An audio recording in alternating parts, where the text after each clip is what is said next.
இளமையுடன் வாழ வேண்டும் என்று நம்மில் எத்தனையோ பேருக்கு ஆசை இருக்கும். இப்படி ஒரு வரம் கிடைக்காதா என்று நம்மில் எத்தனையோ பேர் ஏங்கியிருப்போம். ஆனால் அப்படி அத்தனை வரங்களையும் மொத்தமாக பெற்று அதில் எந்த பெருமிதமும் இல்லாமல் அமைதியாக வாழ்ந்து கொண்டிருக்கிறார்கள் என்றால் உங்களால் நம்ப முடிகிறதா? ஆம், அத்தனை வரங்களையும் மொத்தமாக வாங்கி வந்தது குன்சா இனம்தான். இவர்கள் இஸ்லாம் மதத்தை கடைபிடிக்கிறார்கள். குன்சா என்பது அங்குள்ள இஸ்லாமியர்களில் ஒரு குறிப்பிட்ட பிரிவினரை குறிக்கிறது. வடக்கு பாகிஸ்தானில் உள்ள கரகோரம் என்னும் மலை பிரதேசத்தில்தான் இந்த பிரிவினர் வாழ்கின்றனர். குறிப்பாக இவர்கள் அதிகம் வாழும் பகுதி என்றால் புருசி குஞ்ச் வாலி என்னும் பள்ளத்தாக்கு பகுதியில்தான். 4ஆம் நூற்றாண்டில்தான் இந்த மலைப்பகுதியில் இவர்கள் குடியேறியிருக்கிறார்கள். உலகிலேயே அதிக ஆண்டுகள் உயிர் வாழ்வதும் அதிக ஆரோக்கியமாக இருப்பதும் இவர்கள்தான். இந்த இனத்தவர்களின் சராசரி ஆயுட்காலம் சுமார் 120 ஆண்டுகள். மேலும் 70 வயது வரையிலும் மிக இளமையாக தெரிகிறார்கள்.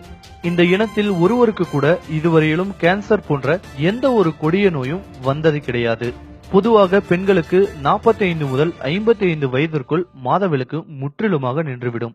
அதன் பின்பு அவர்களால் குழந்தை பெற இயலாது. ஆனால் இங்குள்ள பெண்களுக்கு 90 வயது வரையிலும் மாதவிலக்கு நிற்பதே இல்லை. 80 வயதில் கூட பெண்கள் இங்கு சர்வசாதாரணமாக கர்ப்பம் தரித்து குழந்தை பெற்றுக் கொள்கிறார்கள். இருப்பினும் இதில் ஆச்சரியம் என்னவென்றால் இந்த இனத்தின் ஒட்டுமொத்த மக்கள் தொகை வெறும் 87,000 மட்டுமே. மேலும் கல்வி மற்றும் விவசாயத்திலும் இவர்கள் சிறந்து விளங்குகிறார்கள்.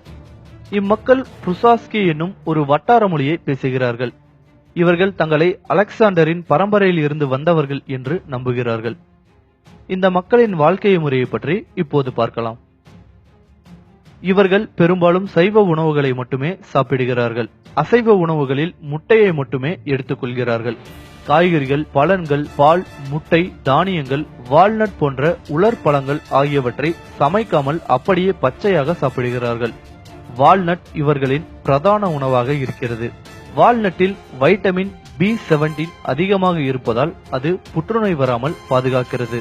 இவர்கள் வாழும் மலைப்பகுதிகளில் பெரும்பான்மையான நாட்கள் 0 டிகிரிக்கும் குறைவான வெப்பநிலையில்தான் இருக்கிறது. ஆனாலும் இவர்கள் குளிர்ந்த நீரில்தான் குளிப்பார்களாம். இவர்கள் மிகவும் குறைவாக சாப்பிட்டு அதிக தூரம் நடைபயிற்சி செய்கிறார்கள். ஒரு நாளைக்கு 5 முதல் 20 கிலோமீட்டர் வரையிலும் மிக சாதாரணமாக நடைபயிற்சி செய்கிறார்கள். வருடத்திற்கு குறைந்தது 2 முதல் 3 மாதங்களுக்கு எந்த உணவையும் இவர்கள் எடுத்துக்கொள்வதில்லை. பழச்சாறு மட்டுமே அருந்துகிறார்கள். இந்த காரணங்களால் தான் இவர்கள் இத்தனை ஆண்டுகள் வாழ்கிறார்கள் என்று கூறப்படுகிறது. இருப்பினும் இதற்கான மிகச்சரியான காரணம் இன்னும் கண்டுபிடிக்கப்படவில்லை. 1984 வரை இப்படி ஒரு இனம் இருந்ததே யாருக்கும் தெரியாமல் தான் இருந்தது. ஆனால் 1984ஆம் ஆண்டு இந்த இனத்தை சேர்ந்த அப்துல் என்பவர் லண்டன் செல்வதற்காக விமான நிலையத்திற்கு சென்றிருக்கிறார். அங்கு அவருடைய பாஸ்போர்ட் சரிபார்க்கப்பட்டிருக்கிறது. அவர் பார்ப்பதற்கு மிக இளமையாக தெரிந்திருக்கிறார்.